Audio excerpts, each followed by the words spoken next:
အခုလိုမိုးများတဲ့ကာလမှာလာလဲသူတွေနည်းသွားတဲ့ဒီနေရာကမထင်ထားလောက်အောင်လှပနေရတော့တကယ်ပါလောကဝင်းကိုလာလဲပြစ်တာကျွန်တော်အတွက်တော့ဒုတိယကြိမ်မြောက်ပါ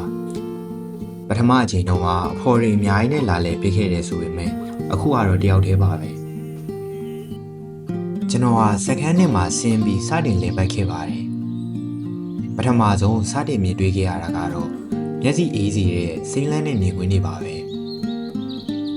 လောကဝင်းကြီးမှာကကြာကန်ရဲ့ရေပြင်ကျယ်ကြီးရဲ့လမ်းလျှောက်လို့ရတဲ့တရားလေးတွေနဲ့စိမ့်လန်းဆူပြနေတာအလွင်ဘာမှတော့ထူးထူးခြားခြားသိပ်မရှိလာပါဘူးအခုချိန်မှာတယောက်တည်းလာပြေးခဲ့တာမလို့အရင်အတိတ်ကအမှတ်တရနေရာတွေကိုရောက်တော့ကြီးမောတန်တွေ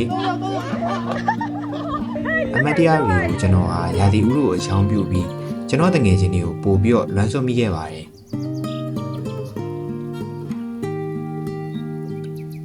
အားလုံးအတွက်ရင်အေးစေဖို့ရှုခင်းတွေကိုလည်းအများကြီးရိုက်ခဲ့တယ်လို့ဒီရှုခင်းလေးတွေပို့ပြီးအသက်ဝင်ဖို့လဲယူပဒါနာအနေနဲ့ပါဝင်ကူညီပေးခဲ့တာမို့လို့ရှုစားပေးကြပါဦး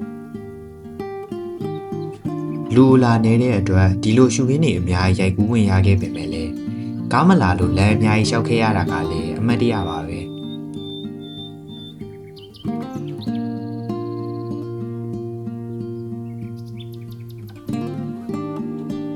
တချင်းလေးကြီးရင်းနဲ့လမ်းလျှောက်ရင်စခန်းသုံးကိုရောက်ခဲ့ပါပြီ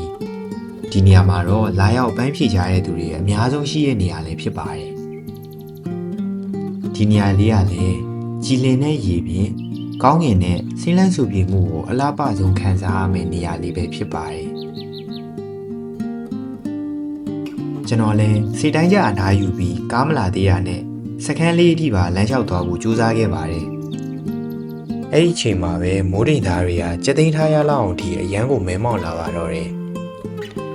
မိုးမရွာခင်မှာကံကောင်းလွန်ပြီးတော့ပတ်တဲ့ကားနဲ့တိုးတာနဲ့ပဲစခန်းလေးကအရန်ဝေချောင်တီးခဲ့ရပါတယ်မိုးဟာတဲကြီးမဲကြီးနဲ့အညိုးကြီးစွာကိုရွာနေတော့တာပါပဲဒါပေမဲ့ဒီခိုက်တန့်လေးကြောင့်ပဲကျွန်တော်ဒီကိုလာရတဲ့အမတ်တရားတွေကဘိုးလို့တောင်အသက်ဝင်ခဲ့ပါတယ်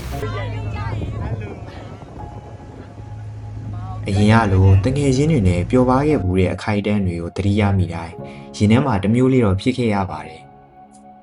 ဒါပေမဲ့တရက်နဲ့တရက်တောင်မှစုံဖို့ခက်ခဲလာတဲ့ဒီအချိန်ဒီကာလမှာလွမ်းဆွတ်ပြီးဝမ်းနဲ့နေဖို့ထက်နေတတ်အောင်နေဖို့ပဲကျွန်တော်ဟာစူးစမ်းပြပါတော့တယ်ငယ်ရွယ်မှုဆိုတာတစ်ခါပဲရနိုင်ပြီးတော့ဘယ်တော့မှပြန်မရနိုင်ဘူးဆိုတာကိုလည်းနားလည်လာပါတယ်ဒါကြောင့်ရှိရဲ့သူတွေကိုတန်ဖိုးထားရင်လက်ရှိအချိန်တွေကိုပျော်ပျော်ပါးပါးနဲ့ပဲဖြတ်တန်းသွားခြင်းမိပါတယ်ကျွန်တော်တို့အားလုံးဟာဒီကဘာကြီးကိုလာလေတဲ့ခဏတာဧည့်သည်တွေပဲမဟုတ်ဘူးလား